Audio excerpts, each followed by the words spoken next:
अस्सलामुअलैकुम वरहमतुल्लाहि वबरकातुहू। दोस्तों, अजीजों, साथियों, तकरीबन जहाँ कहीं भी जा रही है मेरी आवाज़, सबको अस्सलामुअलैकुम वरहमतुल्लाहि वबरकातुहू।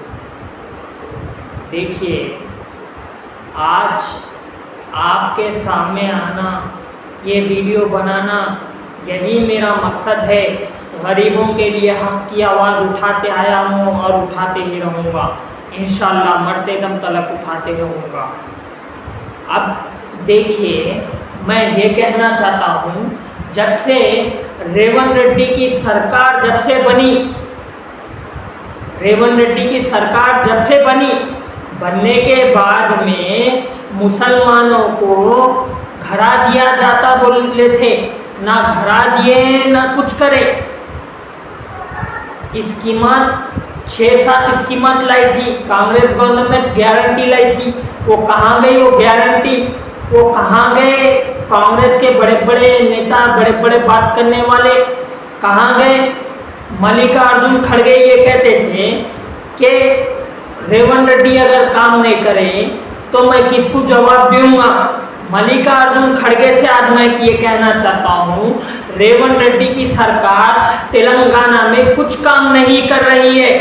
तेलंगाना में अगर वोट डाल के अगर जिताए राहुल गांधी, सोनिया गांधी, प्रियंका गांधी और मल्लिकार्जुन खड़गे को देखकर तेलंगाना की आवाम वोट डाली और तेलंगाना में कांग्रेस को इख्तियार पे लाई। केसीआर की हुकूमत को बाइकआउट कर दी और केसीआर को हटा दी। हटाने के बाद में क्यों हटाई? आवाम को भरोसा था ये काम नहीं कर रहा है, लेकिन केसीआर जब अच्छा काम कर रहे थे, जब आज मैं ये भी कहना चाहता हूँ, केसीआर के गरीबों को घरा दे रहे थे, हर चीज की सहूलत थी तेलंगाना में केसीआर के दौर में। अभी रेवंत रेड्डी के दौर में कुछ भी सहूलत नहीं है और रेवंत रेड्डी के दौर में कुछ भी सहूलत नहीं है और रेवंत रेड्डी के दौर में क्या है कि गरीबों का उल्टा नुकसान हो रहा, गरीबा परेशान हो रहे हैं, लेकिन कोई नहीं समझ रहा, इनकी बात को कोई नहीं समझ रहा। रेवंत रेड्डी की सरकार ये वादा की थी कि तेलंगाना में डबल बेडरूम हॉल का घर दिया जाएगा, इंदिरा इंद्रू दिया जाएगा, कुछ भी नहीं दिए। पूरे गारंटियां झूठे हो गए। खाली 2 गारंटियां कांग्रेस गवर्नमेंट पूरे करी, बस स्कीम की पूरी करी, एक और एक स्कीमत पूरी करी कांग्रेस गवर्नमेंट। जो पिंचिंग देते बोले वो स्कीमत पूरी करी। और कहाँ गए वो कांग्रेस गवर्नमेंट के इख्तियार पे? आज बड़े बड़े कुर्सियों पे बैठ गए। आज के कि गरीबों को कोई पूछने वाला नहीं है, गरीबों के कि कोई देखने वाला नहीं है। अब बताओ, रेवंत रेड्डी की सरकार हैदराबाद के कानून लाई, लेकिन वो गरीबों के लिए नुकसान है, गरीबों के लिए परेशान है। क्यों? वो हैदराबाद जो कानून है वो कानून के कि गरीबों के हद तक ही चला रही रेवंत रेड्डी की सरकार, गरीबों के हद तक ही चला रही। अमीरों के घर क्यों नहीं तोड़ ले? जो बड़े बड़े हैं, जो कब्जेदार, उनका क्यों नहीं तोड़ ले? रेवंत रेड्डी की सरकार से मैं कहना चाहता हूँ, जो कॉलेज कब्जा कर लेके बैठे, जो बड़े बड़े तीजा कब्जा कर लेके बैठे, उनको क्यों नहीं रोक रहे रेवंत रेड्डी की सरकार? ये रेवंत रेड्डी की सरकार क्यों नहीं? क्यों डर हो रहा? क्या खौफ हो रहा? क्या रेवंत रेड्डी की सरकार गिर जाएगी?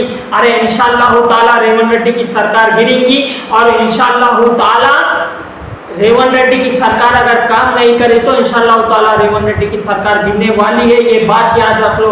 इंशाअल्लाह ताला आने वाले वक्त में किसकी हुकूमत आती नहीं मालूम, किसकी हुकूमत आती नहीं मालूम है। तेलंगाना में भारतीय जनता पार्टी भी अब कमजोर नहीं है, मजबूत हो रही है भारतीय जनता पार्टी भी। बल्कि नरेंद्र मोदी, अमित शाह ये चाहते हैं तेलंगाना के अंदर बीजेपी गवर्नमेंट को लाया जाएगा और ये जो तेलंगाना में जो सीएम है, ये सीएम को हटाना चाह रही है बीजेपी गवर्नमेंट। अब जो एरियो के इलेक्शन जो चल रहे हैं, महाराष्ट्र, उसमें कश्मीर और दूसरे तरफ के जो भी इलेक्शन चल रहे हैं, 4-5 स्टेटों के इलेक्शन चल रहे भी। अब होने के बाद में अमित शाह और नरेंद्र मोदी मिलकर तेलंगाना की गवर्नमेंट को बाइकआउट कर देंगे। बाइकआउट करके तेलंगाना में बीजेपी सरकार ला देंगे इन लोग।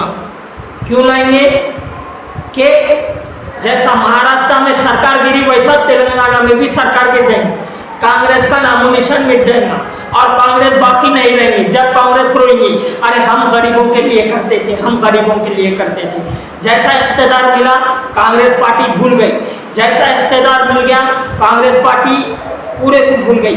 कांग्रेस पार्टी एक बेकार पार्टी हो गई, कांग्रेस पार्टी बेकार पार्टी हो गई और नाकामयाब पार्टी हो गई। ये कांग्रेस गवर्नमेंट के एक ही गरीबों का हक खा जा रही, लूट के खा जा रही। यहाँ तक के केसीआर की गवर्नमेंट जरा अच्छा चलाई थी, जरा फिर भी जाकू वाकू चलाई थी।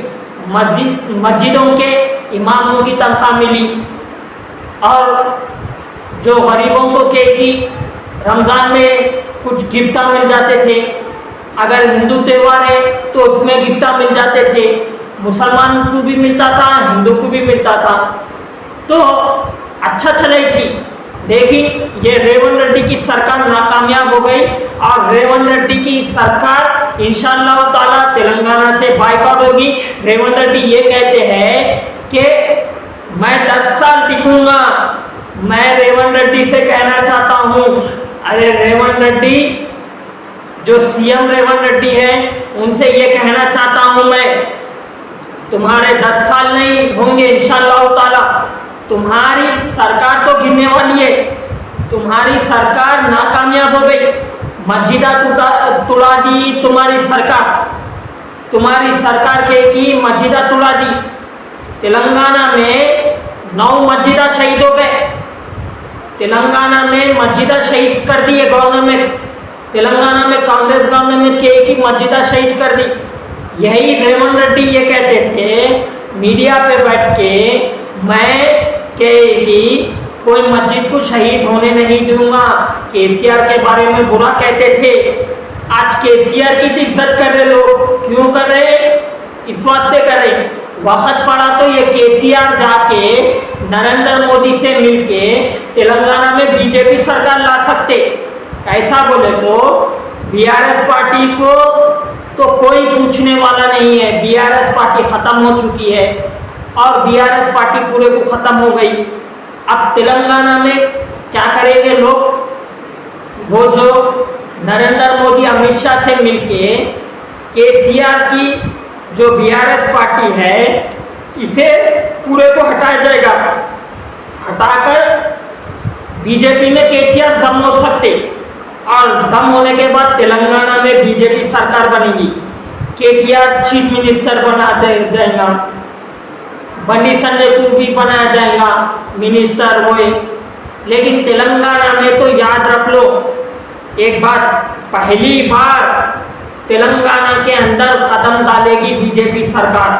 नरेंद्र मोदी का ये बार बार ऐलान है और नरेंद्र मोदी खुद ही अपने बयान में बोल दिए तेलंगाना में पहली बार आएगी बीजेपी सरकार। बीजेपी सरकार तेलंगाना में आएगी और अगर ये रेवंत रेड्डी की सरकार गरीबों की मदद नहीं करी, लुटेरों के साथ अगर जिंदगी अगर बसेरा करेगी तो रेवंत रेड्डी की सरकार तो मिटना जरूरी है, इंशाअल्लाह ताला मिटना जरूरी है रेवंत रेड्डी की सरकार का। और तेलंगाना में कोई नहीं सोच सकते वो हुकूमत आएगी, वो हुकूमत आएगी तेलंगाना में गरीबों की मदद करेंगी, सब करेंगी, रेवंत रेड्डी की सरकार को बदनाम कर देंगी। आज जैसा कि तेलंगाना में ये जो केसीआर को बदनाम किया जा रहा है, केसीआर के जो मिनिस्टर है छीना जा रहा है, वैसे कांग्रेस गवर्नमेंट का भी बहुत बुरा आलम होने वाला है। और ये कांग्रेस गवर्नमेंट किसी के लिए काम में नहीं आई और कांग्रेस गवर्नमेंट कहेगी किसी मुसलमान को मिनिस्टर नहीं बनाई और कांग्रेस गवर्नमेंट कोई मुसलमानों को कहेगी बड़ा इख्तियार पे नहीं चलाई, कोई मुसलमान को कहेगी होम मिनिस्टर नहीं बनाई। ये कांग्रेस गवर्नमेंट नाकामयाब हो गई और नाकामयाब है ये कांग्रेस गवर्नमेंट बड़े बड़े झूठे वादे किया गया था रेवंत रेड्डी के मुंह से, बड़े बड़े झूठे बातें बोले थे रेवंत रेड्डी कि मैं तेलंगाना को सजा दूंगा, डेवलपमेंट करूंगा, ये करूंगा, वो करूंगा। नहीं, रेवंत रेड्डी की सरकार नाकामयाब हो गई। ये सरकार जो तेलंगाना में लाने के लिए मेहनत करे थे, आज उनका साथ देना बंद कर दी, उनको बुलाना छोड़ दी। ये सरकार जो तेलंगाना में जो कांग्रेस को नहीं लाना चाहते थे, उनका सपोर्ट कर दी रेवंत रेड्डी की सरकार। जो कांग्रेस के जितने खिलाफ थे, कांग्रेस नहीं आना बोल के, आज उनका साथ दे रही रेवंत रेड्डी की सरकार। बताओ रेवंत रेड्डी की सरकार, क्या राहुल गांधी, प्रियंका गांधी खामोश हो चुके हैं क्या? यही इमरान प्रतापगढ़ी क्या खामोश हो चुके हैं क्या? जमीर अहमद बताओ, तुमने तो बड़ी तेलंगाना में की बड़े रैलियां किए थे, करके बोले थे कांग्रेस गवर्नमेंट आना, कांग्रेस गवर्नमेंट, लोगों की दुआओं के जरिए से कांग्रेस गवर्नमेंट आई, लेकिन कांग्रेस गवर्नमेंट नाकामयाब थी, हो गई। इसलिए तो कांग्रेस को तेलंगाना में लाना कोई भी नहीं चाह रहे थे, लेकिन मजबूरी से कांग्रेस को लाए, केसीआर का हाथ छोड़े कांग्रेस को लाने के बाद में कांग्रेस गवर्नमेंट की नाकामयाब हो गई। अब आने वाले बल्दिया इलेक्शन में ये कांग्रेस गवर्नमेंट का सफाया हो जाएगा इंशाअल्लाह ताला, जब मालूम होगा कांग्रेस गवर्नमेंट को गरीबों की बदवा क्या है, जब मालूम होगा। यही रेवंत रेड्डी को जब मालूम होगा गरीबों की बदवा क्या है। मैं और एक बात कहना चाहता हूँ, ये जो गरीबों को स्कीमात देते बोल के बेवकूफ बनाया गया, झूठे बातें बोले, कांग्रेस वाले झूठे बातें बोले। ये कांग्रेस गवर्नमेंट तेलंगाना में इख्तिदार से इंशाअल्लाह ताला मिटने वाली है, और इंशाअल्लाह ताला एक ऐसी हुकूमत बनेगी तेलंगाना में कोई नहीं सोच सकती। मैं तो नहीं चाह रहा हूँ, लेकिन वो अल्लाह चाह रहा। क्यों ये गरीबों के साथ इंसाफ नहीं हो रहा? हम तो नहीं चाह रहे।